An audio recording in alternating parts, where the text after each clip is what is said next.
Hello dear learners, you all are welcome to today's online class. Today we will discuss about the use of infinitive to. In bracket I have written to plus do. Like our previous classes, we will start with Bengali and our common verb do. Dear learners, you know that in our practical life we use some expressions or sentences which contains two or more verbs অর্থাৎ কিছু কিছু অভিব্যক্তি অথবা বাক্য আমরা এমন ভাবে ব্যবহার করি যেগুলোতে দুই বা ততোধিক ক্রিয়া বা ভার্ব রয়েছে।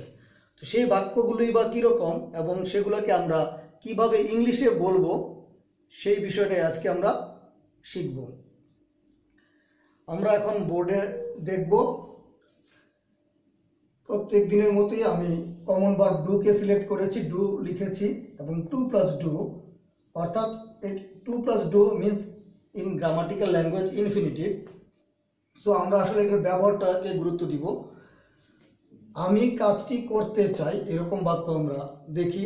আমি কাজটি করতে চাই, আমি ডাক্তার হতে চাই, আমি লোকটিকে সাহায্য করতে চাই, আমি সেখানে যেতে চাই, আমি এ প্লাস পেতে চাই, এইরকম বিষয়গুলো আমরা অনেক সময় বলে থাকি। কিন্তু এই বাংলাগুলোকে আমরা কিভাবে ইংলিশে রূপান্তর করব, আমরা in our practical life, in our communication, how we will use this expressions in English, that will be learned today's class. Okay বন্ধুরা, একটু লক্ষ্য করলেই দেখতে পাবেন যে এখানে দুটি ভার্ব রয়েছে, করতে চাই। একটি ভার্বের মধ্যে রয়েছে তে যুক্ত একটি ভার্ব আর একটি চাই। তো এই যে তে যুক্ত ভার্বটা, এটাকে আসলে বাংলায় অসমাপিকা ক্রিয়া অথবা ইংলিশে ইনফিনিটিভ ভার্ব বলা হয়। একটু লক্ষ্য করলে আমরা দেখতে পাবো যে এই ভার্বটা কোনো অবস্থাতেই পরিবর্তিত হয় না, অর্থাৎ টেন্স চেঞ্জ হলেও, সময় চেঞ্জ হলেও এটা অপরিবর্তিতই থেকে যায়। যেমন in second sentence we see আমি কাজটি করতে চেয়েছিলাম। এই চাই ভার্বটা টেন্স চেঞ্জ হয়েছে। চাই মানে এখন চাই রেগুলার ভার্ব, আর চেয়েছিলাম at the moment of past, অতীতের কোনো একটা সময় চেয়েছিলাম। ইন থার্ড সেন্টেন্স আমরা দেখতে পাই আমি কাজটি করতে চাইব at a moment in the future, ভবিষ্যতের কোনো একটা সময় আমরা কাজটি করতে চাইব। এই যে এই ভার্বগুলো পরিবর্তিত হয়েছে, চাই, চেয়েছিলাম, চাইব, কিন্তু করতে এটা অপরিবর্তিত। This is infinitive verb. অর্থাৎ এই ভার্বের গঠনটা আমরা কিভাবে করব সেটাই আজ আমরা শিখব। এটা হবে টু এর পরে এই ভার্বটা থাকবে টু প্লাস, আমি কমন ভার্ব ডু নিয়েছি, ডু অর্থ করা। সো করতে যদি বলতে চাই তাহলে হবে টু ডু, করতে। আর ওই যে ভার্বটা যেটা পরিবর্তিত হয় ফাইনাইট ভার্বটা, সেটা আসবে টু এর আগে। তো চাওয়া ইংরেজি আমরা জানি ওয়ান্ট, তাহলে করতে চাই এটার ইংরেজি হবে ওয়ান্ট টু ডু। করতে চেয়েছিলাম আমরা জানি করেছিলাম, গিয়েছিলাম, দেখেছিলাম, এগুলো আমরা শিখেছি ইন আওয়ার প্রিভিয়াস ক্লাসেস। সেটা ভার্বের ভি টু ব্যবহার করতে হয়। তাহলে এখানে চেয়েছিলাম হবে, যদি আমরা শুধু ভার্বটাকে গঠন করি, ওয়ান্টেড টু ডু। করতে চেয়েছিলাম, করতে চাইব, এক্ষেত্রে আমরা ফিউচার এর গঠন শ্যাল উইলের পরে ভার্ব ব্যবহার করব। শ্যাল অথবা উইল,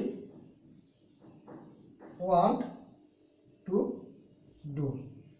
বাংলার মতো এই যে করতে ভার্বটা সব জায়গায় অপরিবর্তিত, to do, to do, to do. Change হয়েছে এই ভার্বটি, ফাইনাইট ভার্বটি। তাহলে এগুলাকে আমরা কমপ্লিট সেন্টেন্সে কিভাবে ব্যবহার করব? আমি কাজটি করতে চেয়েছিলাম, আমি কাজটি করতে চাই, আমি কাজটি করতে চাইব। তাহলে আমরা সাবজেক্ট ব্যবহার করব আই। তারপরে এই ফাইনাইট ভার্বটা আমরা জানি সাবজেক্টের পর সাধারণত অ্যাসার্টিভ সেন্টেন্সে ফাইনাইট ভার্বগুলো চলে আসে। তাহলে আই ওয়ান্ট, আমি চাই, করতে টু ডু, আমি করতে চাই, কি করতে চাই। এই ভার্বকে কি দিয়ে প্রশ্ন করলে যে বিষয়টা আমরা পাই সেটাই হলো অবজেক্ট। সেটা বাক্যের শেষে চলে যায়। I want to do the work, কাজটি, দ্য ওয়ার্ক। আর এটা হবে চেয়েছিলাম, তাহলে আই ওয়ান্টেড টু ডু, আমি করতে চেয়েছিলাম দ্য ওয়ার্ক, কাজটি। এটা হবে আই শ্যাল, অথবা তোমরা উইল ব্যবহার করতে পারো, শ্যাল, উইল, আই শ্যাল অথবা will want to do the work. তাহলে আমরা যদি ডিলিংয়ে যাই তাহলে আমরা এইভাবে বলতে পারি, করতে চাই, ওয়ান্ট টু ডু, করতে চেয়েছিলাম, ওয়ান্টেড টু ডু, করতে চাইবো, shall will want to do. আর কমপ্লিট সেন্টেন্সে আমি কাজটি করতে চাই, I want to do the work, আমি কাজটি করতে চেয়েছিলাম, I wanted to do the work, আমি কাজটি করতে চাইবো, I shall want to do the work. এই তো আমরা গেল করা, কমন ভার্ব ডু কে নিয়ে। তো এই ভার্বটা তো আমরা পরিবর্তন করি, এখানে শুধু অন্য যে ভার্বটা ব্যবহার করব সেটা ডু এর ফর্মে। যদি আমাদের স্ট্রাকচারে ডু থাকে তাহলে আমরা ভার্বটাকে ভি ওয়ানে ব্যবহার করব, যদি ডিড থাকে তাহলে ভার্বের ভি টু ব্যবহার করব, ডান থাকলে ভার্বের ভি থ্রি ব্যবহার করব। এগুলো আমরা আমাদের প্রিভিয়াস ক্লাসেই শিখেছি। সো এখন আমরা এই বাক্যগুলোকে চেঞ্জ করে অন্য কোনো ভার্ব করি, ডু এর জায়গায় অন্য কোনো ভার্ব ব্যবহার করব। যদি আমরা ব্যবহার করি যে আমি ডাক্তার অথবা একজন শিক্ষক হতে চাই, আমি একজন শিক্ষক